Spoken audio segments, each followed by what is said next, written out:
하나님의 말씀 역대하 12장 1절에서 8절까지 말씀 찾으신 줄 알고 제가 받들어 봉독하겠습니다. 르호보암이 나라가 견고하고 세력이 강하매 여호와의 율법을 버리니 온 이스라엘이 본받은지라. 저희가 여호와께 범죄하였으므로 르호보암 왕 5년에 애굽 왕 시삭이 예루살렘을 치러 올라오니 저에게 병거가 1200승이요 마병이 6만이며 애굽에서 쫓아나온 무리 곧 훅과 숲과 구스 사람이 불가승수라. 시삭이 유다의 견고한 성읍을 취하고 예루살렘에 이르니 때에 유다 방백들이 시삭을 인하여 예루살렘에 모였는지라. 선지자 스마야가 르호보암과 방백들에게 나와 가로되 여호와의 말씀이 너희가 나를 버렸으므로 나도 너희를 버려 시삭의 손에 붙였노라 하셨다 한지라. 이에 이스라엘 방백들과 왕이 스스로 겸비하여 가로되 여호와는 의로우시다 하며 여호와께서 저희의 스스로 겸비함을 보신지라. 여호와의 말씀이 스마야에게 임하여 가라사대 저희가 스스로 겸비하였으니 내가 멸하지 아니하고 대강 구원하여 나의 노를 시삭의 손으로 예루살렘에 쏟지 아니하리라. 그러나 저희가 시삭의 종이 되어 나를 섬기는 것과 열국을 섬기는 것이 어떠한지 알게 되리라 하셨더라. 아멘. 본문 말씀을 중심으로 해서 멸하지 아니하고 대강 구원하리라 라는 제목으로 말씀을 나누고자 합니다. 성경은 우리에게 이렇게 말씀하십니다. 로마서 12장 2절에 이 말씀이 있는데 너희는 이 세대를 본받지 말고 오직 마음을 새롭게 함으로 변화를 받아 하나님의 선하시고 기뻐하시고 온전한 뜻이 무엇인지 분별하도록 하라 라고 명하고 있습니다. 이 말씀은 지금 현대를 살아가는 우리 신앙인들에게 정말 적합한 말씀이 아닌가 생각이 됩니다. 이 말씀의 내용은 크게 세 가지로 나누어 생각해 볼 수 있습니다. 첫 번째는 마음을 새롭게 해야 한다는 것입니다. 마치 큰일을 앞두고 허리띠를 동이는 것 같이 마음을 단단히 먹는 것을 연상케 합니다. 마음을 새롭게 해야 된다는 거예요. 과거와 같은 이런 생각과 그런 자세로 그냥 그렇겠지, 뭐 또 그렇게 되는 것 아닌가, 이런 아니한 생각으로는 안 된다는 거예요. 마음을 다 잡아 먹으라. 마음을 새롭게 하라는 말씀입니다. 두 번째로는 이 세대를 본받지 말라고 말씀하시는 거예요. 세상에서 떠들어대는 소리에 따라가지 말라는 것입니다. 세상 풍속과 유행에 휩쓸려 가지 말라는 것입니다. 그들이 하는 일들은 전부 다 죄악의 결과들입니다. 그들의 속은 썩었고 추구하는 것은 더러운 것밖에 없습니다.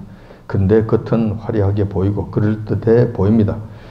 여기에 성도들은 따라가면 안 된다는 겁니다. 이 세대를 본받으면 안 된다는 거예요. 그들이 하자는 대로 가면은 안 된다는 것이죠. 그럼 필연코 그 길은 멸망의 길이고 망하는 길이기 때문에 그런 거예요. 그래서 요한께서는 너희들은 그 길로 가지 말고 그들과 구별된 길을 가거라. 그래서 거룩한 삶을 살거라. 죄악에 참여하지 말거라. 이렇게 말씀하시는 거예요. 이것이 바로 이 세대를 본받지 말라는 말씀의 의미인 줄 압니다. 세 번째로는 하나님의 뜻을 분별하라는 것입니다. 하나님의 뜻을, 하나님의 선하시고 기뻐하시고 온전한 뜻이 무엇인지 분별하도록 하라는 거예요. 지금 여호와 하나님께서 이 세상을 어떻게 다스리고 계시는지, 이 세상을 지금 어떻게 보고 계시는지, 지금 현재 이런 이 일들이 왜 일어나게 되는지 이런 것들을 좀 분별해 보라는 거예요. 하나님께서 이 세상을 친히 다스리시는데 정신을 차리고 좀 보라는 거예요. 마음을 새롭게 가다듬고 자세히 찬찬히 살펴보면 지금 현재 우리 주변에서 일어나는 일들을 분별할 수 있다는 거예요. 알아차릴 수 있다는 거예요. 여호와 하나님께서 왜 이런 일들을 하시는지, 여호와 하나님과의 관계 속에서 이런 일들이 어떻게 일어나는 것인지 우리가 알 수 있다는 거예요. 그렇게 해보라는 거예요. 그렇게 살아라는 겁니다. 자, 이 말씀은 이제 하나님의 명령입니다. 마음을 새롭게 하고 이 세대를 본받지 말고 하나님의 뜻을 분별하라는 것, 이 말씀에도 귀를 기울이고 우리가 반드시 순종해야 될 줄 압니다. 그렇다면 지금 이 세상이 어떻게 돌아가는지 분별할 수 있어야 합니다. 지금 여호와 하나님께서 이 세상을 어떻게 다스려 가시는지 알아야 된다는 것입니다. 무봐도 지금 우리가 살고 있는 이 나라 대한민국의 상태가 어떠한지 분별할 수 있어야 될 줄 압니다. 여호와 하나님께서 이 나라를 어떻게 대하고 계시는지 여러분 눈에 보입니까? 여러분들이 실질적으로 이것이 깨달아집니까? 손에 잡혀집니까? 그렇다면 정말로 다행입니다. 근데 우리가 정상적으로 하나님의 선하시고 기뻐하시고 온전한 뜻이 무엇인지 분별을 할 수만 있다면 이 사실도 알 수 있게 될 것입니다. 뿐만 아니라 또 왜 지금과 같은 한 번도 경험하지 못한 험한 꼴을 당하고 있는지, 이 나라가 왜 이런 꼴을 당하고 있는지, 또 앞으로는 어떻게 될 것인지, 이런 것들을 우리가 분별할 수 있어야 된다. 우리가 알아차릴 수 있어야 된다. 우리가 볼 수 있어야 된다. 그것을 붙잡을 수 있어야 된다는 거예요. 그렇게만 된다면, 여기까지만 우리가 따라올 수 있다면 지금 이 시점에서 우리는 무엇을 해야 하는지에 대해서도 알 수 있을 것입니다. 알 수 있게 될 것입니다. 그렇게 되면 우리가 여호와 하나님의 선하시고 기뻐하시는 뜻을 따라 살아갈 수가 있다는 거예요. 지금 이 순간에도, 이 시점에서도 그 길을 따라서 우리가 신앙생활을 할 수 있다는 거예요. 오늘은 지금 우리가 처한 대한민국의 현실이 여호와 하나님과의 관계 속에서 어떤 상태에 있습니까? 왜 이러한 고통스럽고 암담한 현실이 되었으며 앞으로는 어떻게 될 것인지에 대해서 한번 살펴보고, 하나님의 신실한 성도로서 지금 우리는 무엇을 어떻게 해야 하는지에 관해서도 말씀을 나누고자 합니다. 특별히 오늘 본문 말씀이 지금 우리나라의 현실과 매우 흡사하기 때문에 본문 말씀을 통해서 전반적인 사실들을 한번 분별해 보고자 하는 것입니다. 여호와 하나님의 말씀은 영원토록 동일하시기 때문에 그때 그렇게 하셨으면 지금 우리에게도 그렇게 하시는 것입니다. 여호와 하나님께서 다스리시는 방식은 똑같다는 것입니다. 그러므로 그때 그 상황을 제대로 안다면 앞으로 우리에게 일어날 일들도 어떻게 될 것이며 우리는 어떻게 해야 되는 것인지를 알 수가 있다는 것입니다. 오늘 본문 말씀이 바로 그런 것이라는 겁니다. 본문 말씀의 배경은 이러합니다. 그 유명한 유다의 다윗 왕의 손자 시대 때 이런 일들이 있었습니다. 그 유명한 솔로몬 왕의 아들이었던 르호보암 왕 시대 때 있었던 사건이라는 거예요. 실질적으로 있었던 일들입니다. 르호보암은 솔로몬 왕의 아들로 성장하였기 때문에 그도 별 어려움을 모르고 성장했습니다. 그렇기 때문에 그도 당연히 세상 물정을 잘 모르는 철없는 자였음이 분명해 보입니다. 당연히 판단력이 흐리고 지혜는 부족하였으며 사리 분별은 선조들을 따라가지 못했습니다. 좀 어리버리했다는 거예요. 명석하지 못했다는 거예요. 지혜가 풍성하지 못했다는 것입니다. 다행히 여로보암 초기에는 비교적 여호와 하나님을 따르며 섬기며 나라를 통치했습니다. 그렇기 때문에 여호와 하나님께서 그 르호보암이 다스리는 나라를 풍성하게 해주셨습니다. 나라가 어느 정도 강성하게 되었고 먹고 살만하게 되었습니다. 자, 이렇게 되면은 이스라엘 백성에게 나타나는 고질병이 있는데 그것이 바로 그들에게 복을 주신 여호와 하나님을 버리고 우상 숭배에 빠져들게 된다는 것입니다. 이런 일들은 이스라엘 역사의 속에 보면 수도 없이 반복이 됩니다. 이 고질병적으로 나타나는 거예요. 르호보암도 똑같은 길을 가게 됩니다. 자, 이렇게 되는 원인이 있어요. 르호보암은 믿음이 부족하잖아요. 자기 할아버지 다윗 왕처럼 믿음이 있는 자가 아니었잖아요. 여호와 하나님만 바라보고 사는 사람이 아니었잖아요. 철딱서니가 좀 없잖아요. 지혜가 좀 부족하잖아요. 그러니까 여호와 하나님께서 복을 주시고 나라를 강성하게 어느 정도 강성하게 해주시고 먹고 살만하게 해주시니까 풍성하게 해주시니까 내가 잘해서 그런 것이지. 내가 정치를 잘해서 백성들을 부유하게 한 것이지. 내가 힘이 강대하니까 이 나라가 이렇게 커진 것 아니야. 이렇게 교만이 머리를 들게 되는 거예요. 이렇게 되면 여호와 하나님을 경외할 일이 없지요. 내가 잘했는데 여호와 하나님께 감사할 일이 없지요. 여호와 하나님을 찬양할 일이 없지요. 나에게 경배해, 나에게 찬양해, 나를 높여라고 떠들어대는 거예요. 이것이 12장 1절에 말씀이 나옵니다. 르호보암이 나라가 견고하고 세력이 강함에 여호와의 율법을 버리니 온 이스라엘이 본받은지라. 왕이 이렇게 되면은 나머지 백성들은 따라갑니다. 왕의 역할이 그렇게 중요하다는 거예요. 지도자의 역할이 이렇게 중요하다는 거예요. 한 집의 가장의 역할이 이렇게 중요하다는 것입니다. 다윗 왕 시대 때는 그래서 그 나라 백성들이 여호와 하나님을 잘 섬기는 백성으로 살았고, 그로 인해서 여호와 하나님의 은혜가 풍성하게 그 나라에 내리게 되었다는 것입니다. 철딱서니가 없는 여로보암도 아니나 다를까 우상 숭배에 빠지게 됩니다. 동일 사건을 기록하고 있는 열왕기상 14장 22절 23절에 보면은 좀 더 명확하게 그 사실이 기록되어 있습니다. 유다가 여호와 보기에 악을 행하되 그 열조에 행한 모든 일보다 뛰어나게 하며 그 범죄한 죄로 여호와의 노를 격발하였으니 이는 저희도, 이때 저희라고 하는 것은 르호보암과 유대 백성들도 산 위에와 모든 푸른 나무 아래 산당과 우상과 아사라 목상을 세웠습니다.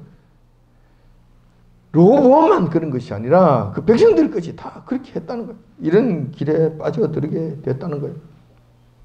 이렇게 해서 르호보암이 여호와 하나님의 진노를 격발케 하는 원인을 제공하게 됩니다. 세상 나라 임금이나 천하의 세계 대통령이라 해도 여호와 하나님을 경노케 하고서는 무사할 수 없습니다. 특별히 하나님과 언약 관계에 있는 나라일 경우에는 더더욱 그러합니다. 반드시 진노에 따르는 징계가 따라오게 되는 것입니다. 여호와 하나님의 징계는 쉬운 것이 아닙니다. 항상 가장 연약한 부분을 치시기 때문에 가장 아픕니다. 다른 사람은 잘 모르고 그걸 가지고 그렇게 힘들어해 할지 모르지만 당하는 당사자들은 굉장히 아픈 거예요. 굉장히 급소를 찌르시기 때문에 힘드는 거예요. 그래서 여러분 여호와 하나님의 징계를 받지 않도록 여러분 미리 조심을 하셔야 돼요. 징계를 받으면 고통스럽기 때문에 그래요. 이번에는 여호와 하나님께서 그 징계의 방식으로 애굽 왕 시삭을 보내십니다. 애굽 왕 시삭을 징계의 도구로 삼으셨다는 거예요. 이스라엘 백성들을 두들겨 패는 채찍으로 사용하셨다는 겁니다. 그 당시 애굽은 시삭이라는 왕이 나라를 다스리고 있었습니다. 이 시삭이라는 왕은 상당히 강력한 왕이었던 것 같아요. 북아프리카 일대를 평정하고 나라를 강성하게 만들었습니다. 그런데 그때 이스라엘 나라의 솔로몬이라는 왕이 나라를 다스릴 때는 감히 이스라엘을 쳐들어오지 못했습니다. 감히 상대하지 못했어요. 건드리지를 못했다는 거죠. 그만큼 솔로몬 왕 시대 때 여호와 하나님께서 솔로몬 왕을 그냥 범죄하는 가운데 있다 하더라도, 좀 잘못하는 가운데 있다 하더라도 자기 아버지 다윗 왕을 생각해서 그 나라를 지켜주셨던 거예요. 감히 시삭이라는 왕이 함부로 덤벼들지 못했던 거예요. 시삭 앞에 있었던 그 왕조 시대 때는 솔로몬에게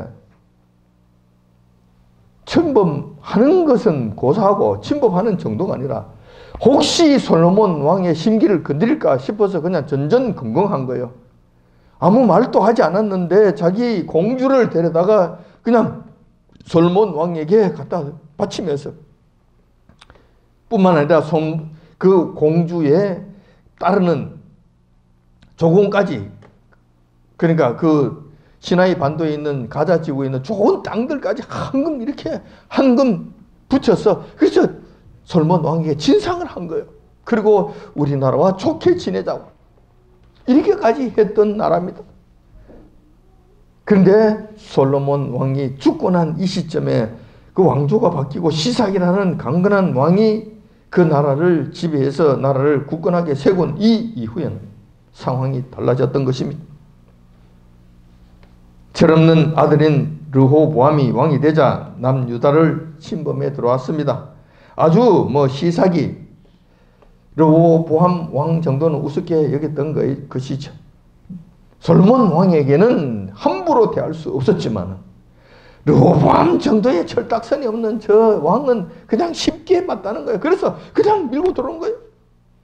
자, 그것이 육신적인 상황, 우리 현실적으로 보이는 국제 정세적인 상황에서 보면 이렇게 된 거예요. 이렇게 된 거. 그런데 이 배후에는 여호와 하나님의 영적인 하늘나라에서의 일들이 있었잖아요. 이 일들이 먼저 준비가 된 거잖아요. 성경에서는 이렇게 말씀하십니다.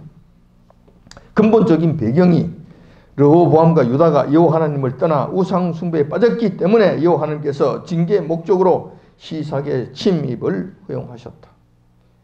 징계의 도구로 사용하셨다라고 말씀하시는 거예요. 이렇게 해서 하늘나라와 이 땅의 일들이 맞물려서 예루살렘과 유다가 시삭의 침입 속에 빠져들게 된 것입니다. 당시 쳐들어온 시삭의 군대는 상당히 강력했습니다. 병거가 1200승이었습니다. 병거가 1200대라는 이야기죠. 지금으로 이야기할 것 같으면은 전차가 한 1200대 정도 됐다는 겁니다. 전차 1200대 같으면 최신형 전차 1200대 같으면은 이거 강력합니다. 대단합니다. 북계 쳐내려오는 거 다 막을 수 있을 정도의 넉넉한 군사력입니다. 이게. 뿐만 아니라 마병이 6만 명이라고 이야기합니다. 이 마병이 6만 명이라고 하는 것은 그러니까 장갑차가 한 6만 대 정도 된다는 거예요. 그러니까 장갑차에 거기에 기관포를 씌워놓고 그냥 차가 그냥 확 밀고 다니면서 총을 그냥 쏘대는 이런 무기가, 이 강력한 무기가 6만 대나 된다는 겁니다. 그 외에 따라오는 보병들은 셀 수 없이 많다는 거예요. 오늘 보니까 불가성수라고 이야기하는 불가성수라고 하는 이 말씀은 헤아릴 수 없을 정도, 셀 수 없을 정도로 많은 숫자라는 이야기야. 보병들은 얼마나 많은지 알 수가 없을 정도로 많은 거예요. 이렇게 해서 그냥 전격적으로 밀고 들어온 거예요. 당연히 유다의 나라는 시삭의 군대를 대적할 힘이 없습니다. 유다의 나라와 여로보암은 힘 한번 써보지도 못하고 그냥 유다 나라의 여러 고을들과 성읍들이 시삭에게 유린당하고 말았던 것입니다. 그냥 확 쓸고 가는 거예요. 자, 한번 쓸고 간다고 해서 쓸고 가면 지나가는 것으로 끝나는가? 그렇지 않죠.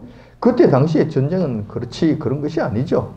땅을 빼앗아서 흡수해버리든가 그렇지 않으면 그 땅에 있는 모든 것을 사거리 전부 다 약탈해 가버립니다. 싹 다 털어가 버리는 거예요. 다 털어간다는 것은 재산만 다 털어가는 것이 아니고 그 백성들 중에서 쓸만한 사람들은 다 붙잡아 간다는 이야기예요. 특히 쓸만한 여인들이 많은 고난을 당하게 되겠죠. 쓸만한 남성들이 붙잡혀 가서 노예가 되겠죠. 끌려가는 거예요. 노예로 끌려가면은 이제 그 나라에 가서 평생 동안 대를 이어서 노예 생활하다가 끝나는 거잖아요. 자, 이런 신세가 된다는 거예요. 이런 일들이 지금 벌어지게 된다는 거예요. 시삭의 군대가 쳐들어온 데 대해서 여호와 하나님께서는 이렇게 말씀하십니다. 그 원인이 이렇다라고 여호와 하나님께서 친히 말씀해 주시는 거예요. 여호와의 말씀이 너희가 나를 버렸으므로 나도 너희를 버려 시삭의 손에 붙였노라 하신즉. 다시 말해서 여호와 하나님께서 시삭의 손에 붙이지 아니하시면 지금 이런 일은 일어나지 않는다는 거예요. 그들이 아무리 강력한 군대가 있다 하더라도 강력한 그런 무기들이 있다 하더라도, 수많은 병사들이 있다 하더라도 여호와 하나님께서 허락지 아니하시면 오지 못한다는 거예요. 그 증거가 바로 솔로몬 왕 시대 때 그들은 감히 범접하지 못했다는 거예요. 남유다가 시삭에게 의해 완전 유린당하는 큰 환란의 원인은 유다의 군대가 약해서 그런 것도 아니고 평소 국방을 튼튼히 하지 못해서 그런 것이 아니라는 거예요. 그보다 더 근본적인 원인이 있는데 그것이 바로 유다와 여로보암이 이스라엘의 보호자이신 여호와 하나님을 버린 결과였다는 거예요. 유다가 여호와 하나님을 외면하고 여호와 하나님을 버림으로 인해서 여호와 하나님께서도 유다를 버리신 것이었다는 것입니다. 자, 이건 당연한 결과 아니겠습니까?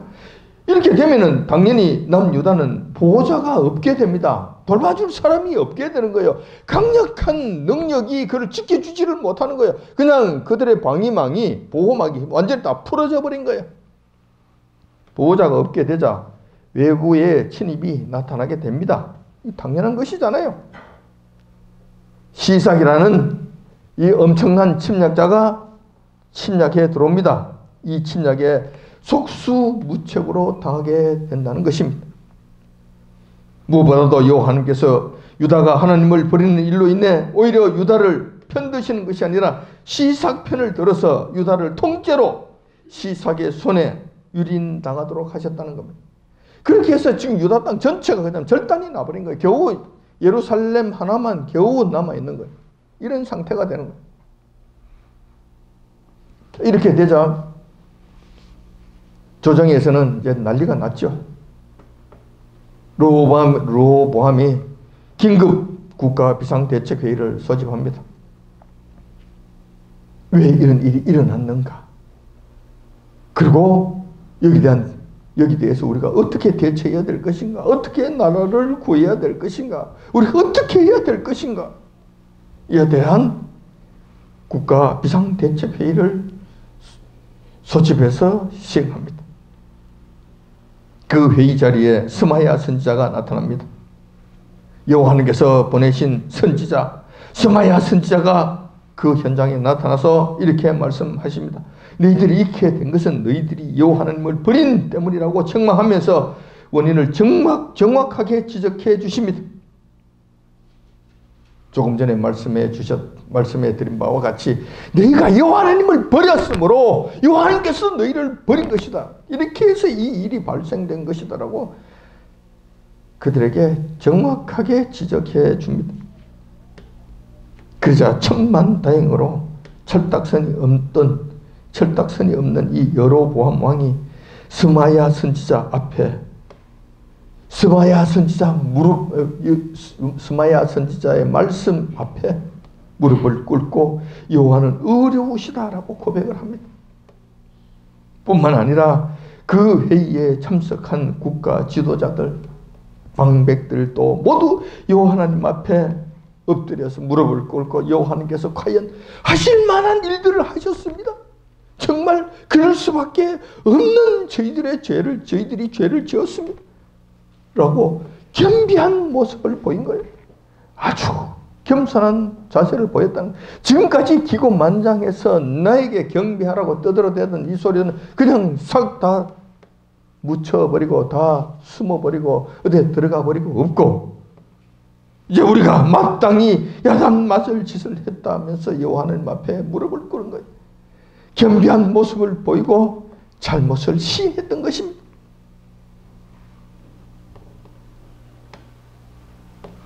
그러자 여호와 하나님께서 이 자세를 이러한 사실들을 보시고 마음을 바꾸시게 됩니다.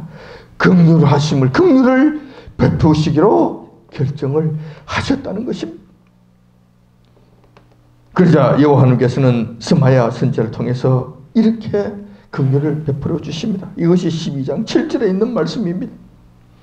저희가 스스로 겸비하였으니 내가 멸하지 아니하고 대강 구원하여 나의 노를 시삭의 손으로 예루살렘에 쏟지 아니하리라 라고 말씀하셨던 것입니다. 자, 유다는 유린당해서 엉망진창이 됐을지 모르지만 지금이라도 무릎을 꿇고 겸비한 모습을 보이고 반성하는 자세를 보였고 그들의 자신들의 잘못을 인정을 했기 때문에 내가 예루살렘만큼은 멸망하지 않게 하겠다. 예루살렘이 멸망당하게 하지는 아니하겠다고 말씀하시는 거예요. 그렇게 해서 대강 구원해 주시겠다고 말씀하십니다. 완전한 구원이 아니라 대강 구원해 주시겠다고 말씀하시는 거예요. 이건 성경에서 정말 구원과 관련해서는 처음 나오는 말씀이고 마지막으로 나오는 말씀인데 대강 구원이라는 말씀을 하시는 거예요. 이 너무 희귀한 말씀이 돼서 제가 원문을 찾아봤습니다. 그렇지만은 원문은 무아트라는 말씀, 무아트라는 말씀. 이 원래 의미는 이런 거예요. 조금이라는 말이에요. 소량이라는 이야기입니다. 많지 않다는 뜻입니다. 얼마만큼만이라는 그런 뜻이에요. 이런 의미를 갖고 있는 단어였다는 거예요. 따라서 이 말씀을 대입해서 대강 구원해 주시겠다고 하신 말씀은 이런 의미를 갖고 있는 거예요. 여호와 하나님께서는 유다의 겸비한 모습을 보시고 완전 멸망시키는 것까지는 가지 않도록 하겠지만 그렇다고 해서 완전히 구원해 주시는 것도 아니시다는 거예요. 즉 얼마만큼만 구원해 주시는 것으로 결정하셨다는 거예요. 어느 정도까지만 그렇게 하시기로 결정하셨다는 거예요. 그 결과 어떻게 됐습니까? 유다와 예루살렘은 완전히 멸망당하지 않았습니다. 살아났습니다. 그러나 상당한 타격과 곤란은 겪게 되었던 것입니다. 여러 성읍과 고을들이 시삭의 손에 의하여 많은 약탈을 당하게 되었으며 예루살렘 성과 그 성전까지도 그들에게 손에 의해서 약탈을 당한 일들이 당하게 된 거예요. 성전의 보물도 남아나지 않습니다. 뿐만 아니라 왕의 내탕구어도 다 틀리게 됩니다. 특별히 솔로몬 왕 시대 때는 국력의 상징으로 방패를 순금으로 만들었어요. 그리고 순금으로 만든 이 방패를 왕의 경호 부대에 지급을 해서 그 경호 부대들이 그 방패를 가지고 경호를 하도록 한 거예요. 그래서 솔로몬이 행차를 할 때는 그 방패를 또 순금 방패를 들고 솔로몬 왕을 호위를 했던 겁니다. 그러니까 다른 나라 왕들이 왔을 때, 다른 나라 사신들이 왔을 때 이 장면을 보고 그냥 놀라게 되는 거예요. 우와, 이 나라는 정말 대단하구나. 솔로몬 왕이 이 자기의 위세와 자기의 강건함을 그렇게 보였던 거예요. 근데 이번에 시삭이 쳐들어와서 그 솔로몬이 만들어 놓았던 황금 방패를 싸그리 전부 다 뺏어가 버립니다. 딱 그렇게 되자 르호보암이 어떻게 했는가? 방패가 없을 수는 없으니까 노수로, 그러니까 노수로 방패를 다시 만듭니다. 금은 없잖아요. 이제 다 뺏기고 없잖아요. 그래서 노수로 그냥 을기설기 모양만 된 방패를 만들어서 경호부대에게 다시 줍니다. 그렇고 해서 자기가 행차할 때는 그 정말로 보기가 참 밀망스러운 그 허접한 방패를 들고 자기 앞에 경호를 하도록 하는 이런 일들이 일어나게 됐다는 거예요. 자, 대강 구원한 결과가 이런 모습이었다는 거예요. 이런 모습으로 끝이 났다는 거예요.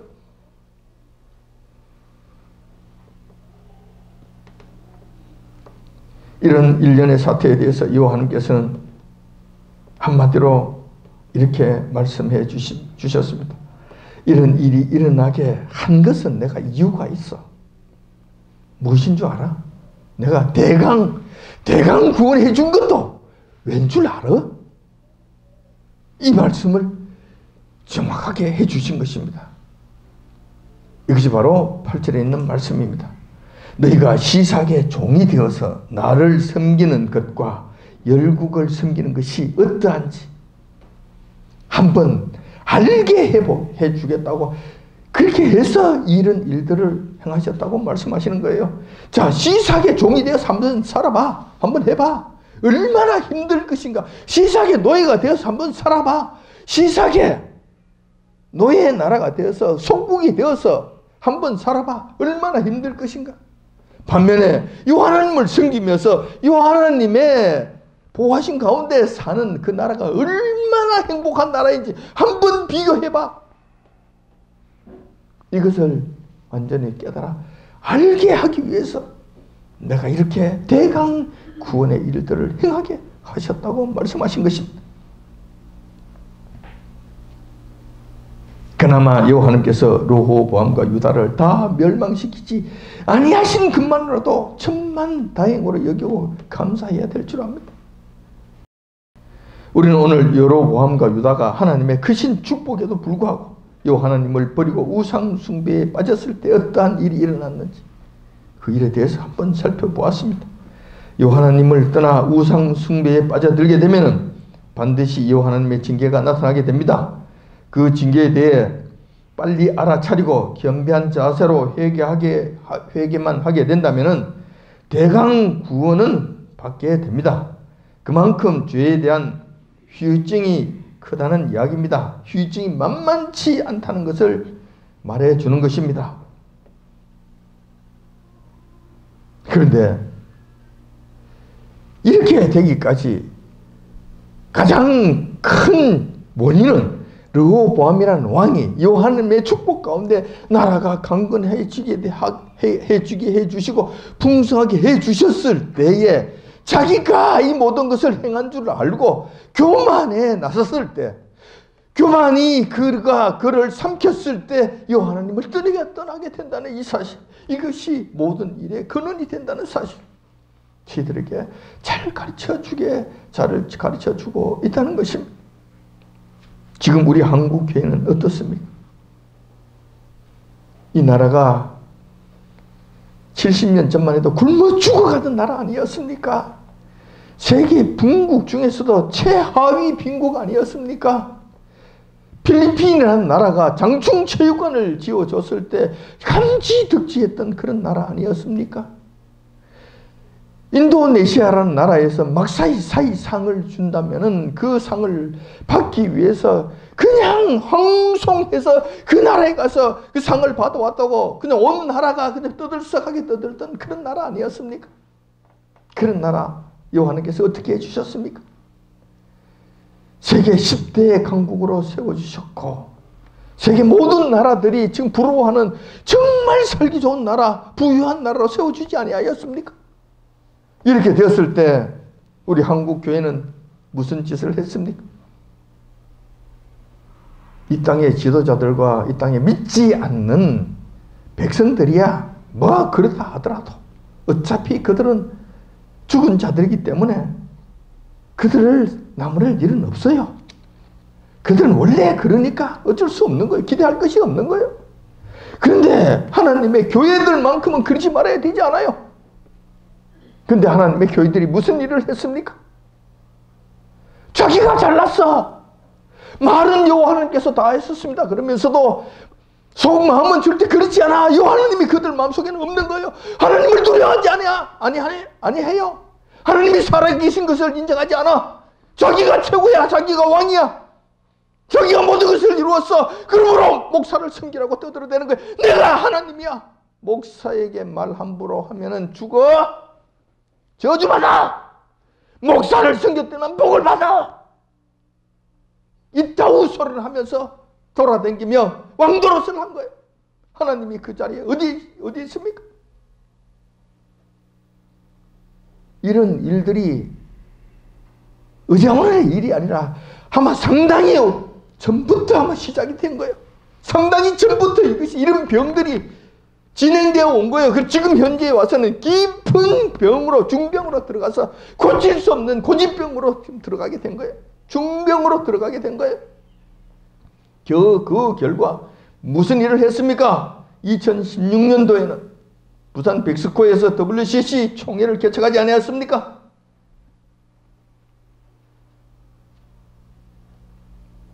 이 일은 결정적으로 한국 교회가 여호와 하나님을 버리고 귀신들과 한통속이 되겠다고 선언한 행사 아니었습니까?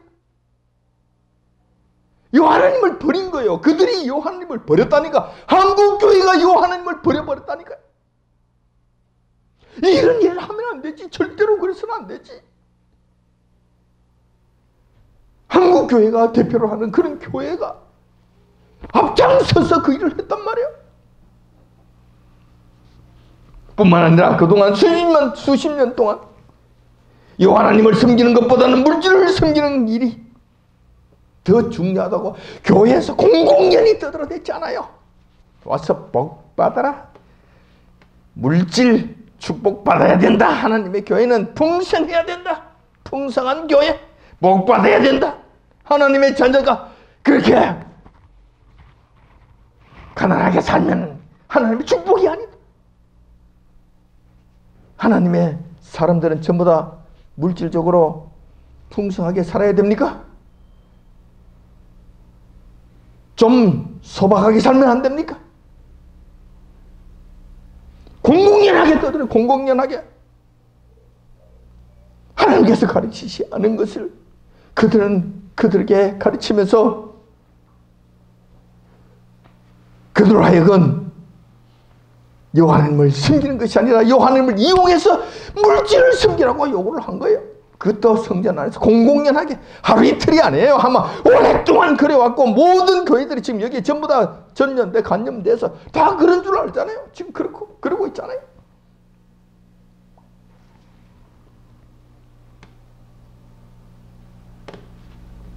그 외에도 이제는 도가 지나쳤어. 동성애를 지지해야 된다고 교회에서 지금 떠들고 있는 거 아니에요? 교회에서 여호와 하나님께서 성경 말씀에 동성애는 가증한 것으로서 그것은 돌로 쳐 죽이라고 말씀하시고 절대로 하면 안 된다고 그렇게 말씀하시고 소돔과 고모라가 그 동성애 때문에 그런 지극한 성적 타락으로 말미암아 하나님의 불심판이 내려진 것을 보면서도 교훈을 얻지 않잖아요. 그 일에 지금 교회가 앞장서고 있잖아요.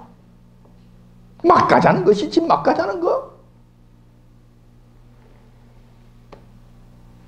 이런 한국교회의 실상에서 여호와 하나님께서 가만히 계신다면 이건 이상한 것이지. 정말 이상한 것이지. 이렇게 복을 주시고 이렇게 강성하게 해주신 이 나라가 이렇게 여호와 하나님을 배신하고 우상숭배에 깊이 빠져 들어갔는데도 불구하고 여호와 하나님께서 가만히 계신다면 이거는 이상한 것이지.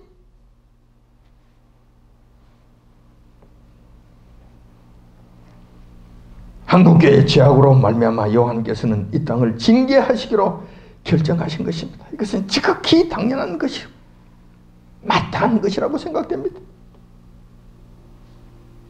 그때는 시삭이라는 애굽 왕을 통하여 이스라엘 나라를 유다를 예루살렘을 유린하게 하였지만 지금은 문재인이라고 하는 아주 괴상한 집단을 동원해서 한 번도 경험하지 못한 길을 가게 여호와 하나님께서 하셨다는 것입니다.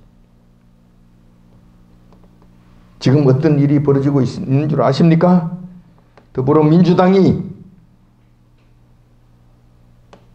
더불어민주당이라고 저희들은 자처하지만은 저는 더불어민주당이 아니라 더럽게 미친 당이라고 생각합니다. 이 더럽게 미친 당이 무슨 짓을 하는 줄 아십니까?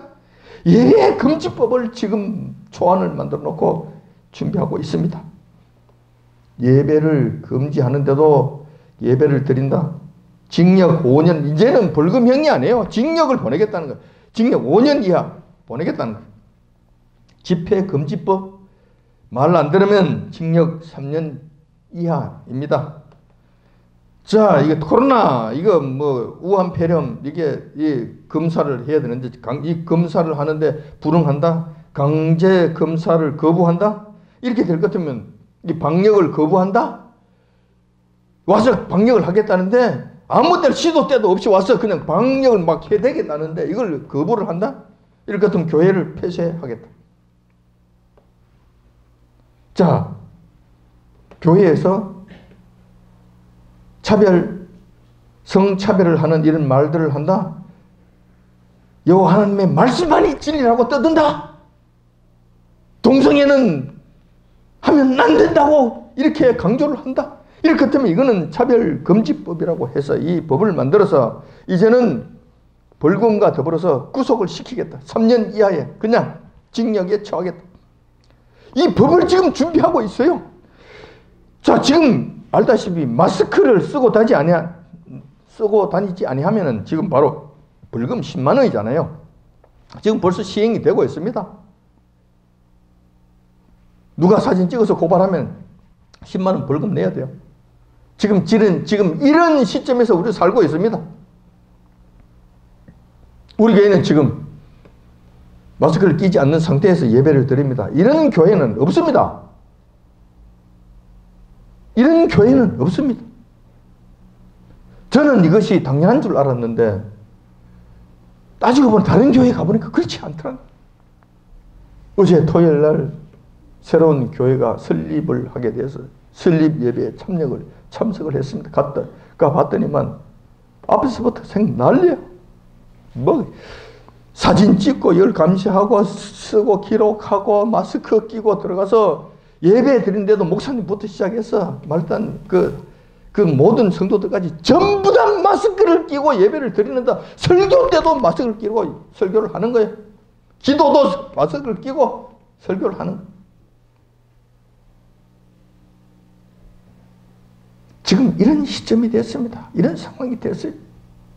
그런데 이 법을 준비한 이 법을 막을 수 있는가? 막을 수 있는 능력이 있는가? 없습니다. 전혀 없습니다. 알다시피 더럽게 미친 당이 불법 선거 완전히 도적질을 해서 180석이라고 하는 그건 거대 야당을 만들어 놨잖아요. 자기 마음대로 합니다. 자기들 마음대로 지금 상정을 시켜서 자기 마음대로 이제 통과를 시키겠죠. 이거는 뭐 불을 보듯이 뻔합니다. 야당 없습니다. 야당이 있느냐고요?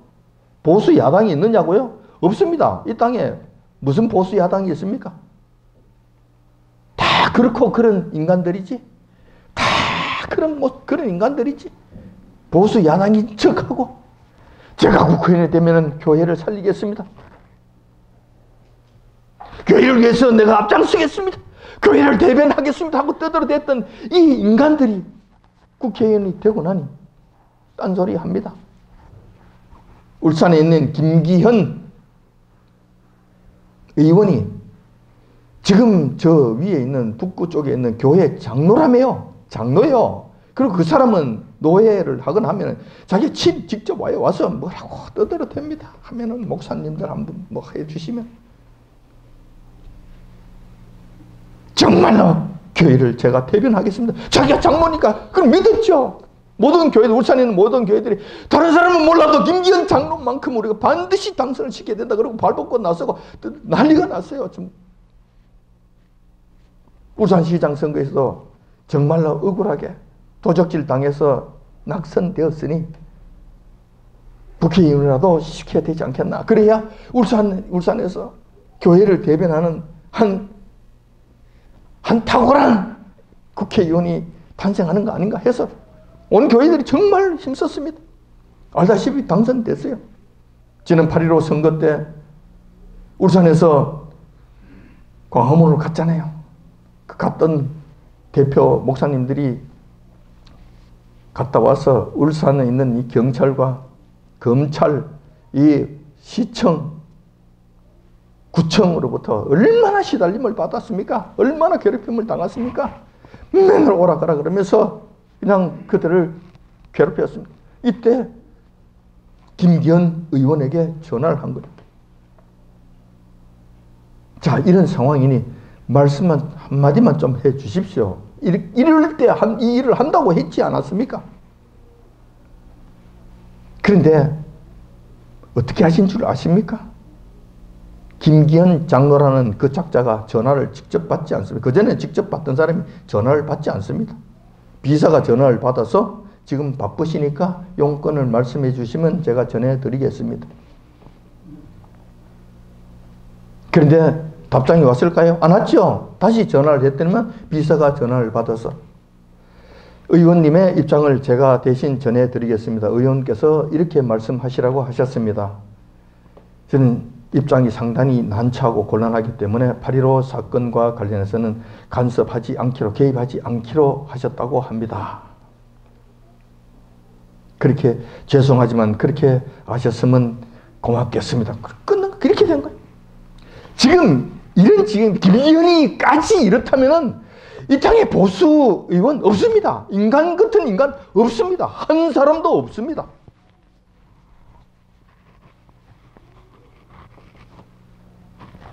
그러니 이 법을 막는다고요? 누가 막습니까? 당연히 이 법은 그대로 시행될 것입니다. 아마 내년부터 시행될 것으로 보입니다.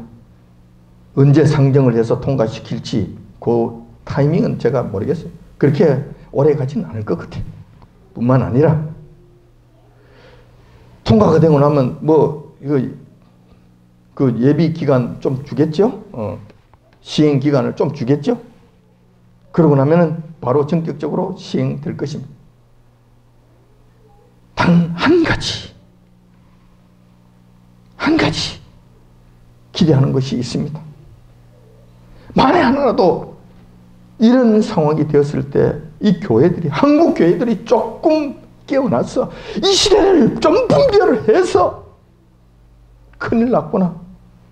여로보암과 같이, 그때 방백들과 같이 주님 앞에 겸비한 모습으로 나와서 우리가 맞을 짓을 했습니다 하고 좀 통해 자복한다면 소망이 있다고 생각합니다. 그 법까지는 진행하지 못하도록 막을 수 있을 것으로 믿습니다. 이렇게 될 것으로 봅니다.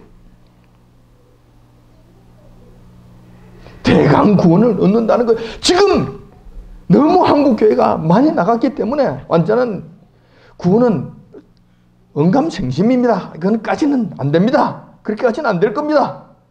요한님께서 대강 구원이라도 해주시면 감사한 거예요. 그렇게 이것만이라도 막아주시면 감사한 거예요. 그런데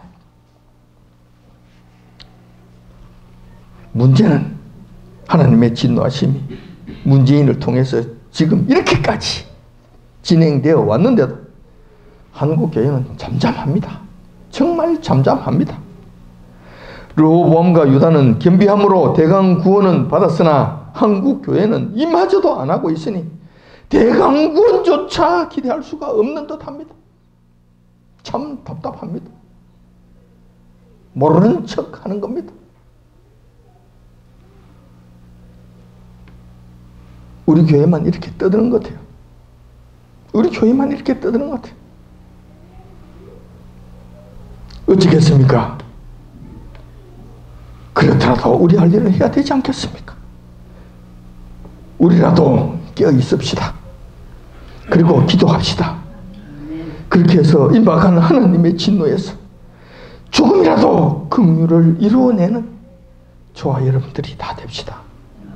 그런 여러분들이 다 되시길 이 시간 주님의 이름으로 축원드립니다.